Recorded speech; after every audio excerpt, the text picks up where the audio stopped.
Since the early 1930s, African American women have been at the forefront of movements against sexual violence and rape. The lack of racial equality in the 20th century, especially in the US legal system, made it especially difficult for black women to seek justice for sexual violence and rape. But this did not stop them from trying. One of the strongest social justice movements of the 20th century was born out of Recy Taylor's 1933 rape case, in which she testified to being raped by a group of white men, despite receiving death threats prior to her testimony. Recy, who worked closely with Rosa Parks during the trial, would later go on to become a founding member of the Montgomery Improvement Association, which later elected Martin Luther King Jr. as its president, and quickly gained awareness throughout the nation. The group was responsible for Rosa Parks' bus boycott in 1955 and was the platform which allowed Martin Luther King Jr. to rise into the national spotlight as the head figure of the civil rights movement. Over 70 years later, an African American woman named Tarana Burke carried on the tradition of African Americans pioneering the fight for justice against sexual violence, creating the Me Too movement as a grassroots movement to reach sexual assault survivors in African American communities. The movement was originally created as a catchphrase to be used from survivor to survivor, with the intent to show survivors that they were not alone and that change was coming. 10 years later, in October of 2017, actress Alyssa Milano prompted women to reply "Me Too" to her tweet if they had ever experienced sexual assault or rape. Milano's tweet quickly went viral and propelled the #MeToo movement into international fame. More and more women began to share stories, primarily on Twitter, and the movement took off. While the movement was originally created as a term of support between survivors, it has transformed into something entirely different in the past 2 years. #MeToo now serves to bring social justice to perpetrators of sexual assault, as well as encouraging other survivors to speak up and share their stories. The #MeToo movement is responsible for a large cultural shift in the way Americans view and respond to sexual assault allegations, and oftentimes men who are accused on Twitter face social and economic repercussions for their alleged actions, acting as a form of justice in place of our legal system, which has little power over sexual assault cases.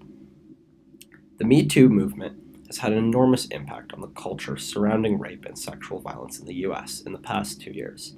The combination of #MeToo and social media has allowed for men across the country to see just how prevalent sexual violence is within the US and provides a platform for which to punish those who have committed acts of sexual assault in the past.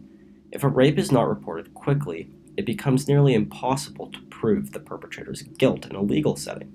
Me Too allows survivors a different kind of justice, social justice, in which society as a whole punishes a perpetrator outside of a legal setting for their crime or alleged crime.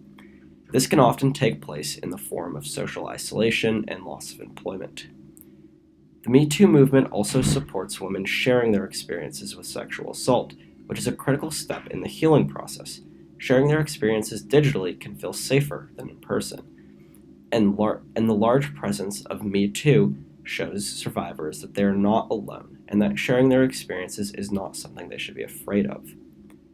While there are many benefits to the Me Too movement, there are also some downsides that inherently accompany a social justice movement of this nature and magnitude. While it is important to believe survivors, as this promotes more women to share their stories, there is an inherent possibility that some people will misuse their power, the power which Me Too gives to women. In crimes like rape and sexual assault, it is essentially impossible to prove guilt after a substantial amount of time has passed, making it possible for men to face false allegations. There are no trials for Me Too cases, and it is entirely possible that someone who is falsely accused could face punishment for crimes they did not commit. There is no way to prove innocence or guilt. It is instead left up to our society to determine if someone is guilty, and this is something which is potentially harmful about the Me Too movement. There's also the presence of inequality within the Me Too movement, as those who are more famous are far more likely to have their stories heard and receive justice. Finally, Me Too also has a heavy association with shame rather than guilt. This is because criminal guilt cannot be proven in the majority of Me Too cases, and so shame is the natural alternative. Shame as an emotion occurs when a person believes that they are fundamentally flawed or broken, whereas guilt occurs when a person believes that an action which they committed was bad. Guilt deals with the action itself, whereas shame extends to a person's self-image and identity. From a rehabilitation standpoint, studies have shown that shame is far less effective than guilt. Shame often leads to repeat offenses, whereas guilt is more conducive to rehabilitation and reintegration. This poses the question, in the Me Too era, is it possible to reform once one is accused of sexual assault? And should it be possible for sexual offenders to reintegrate into society? Ultimately, the Me Too movement leaves these questions in the hands of our society. How should we most effectively treat those accused of sexual violence? And how can we ensure that those who are punished in the social realm are actually guilty? The Me Too movement has provided a cultural shift in how we view sexual assault and has brought justice to many who would never have faced punishment without its existence. Yet Me Too's greatest power is also its greatest flaw. Without the careful checks and balances of our legal system, can we as a society fairly sentence others to punishment?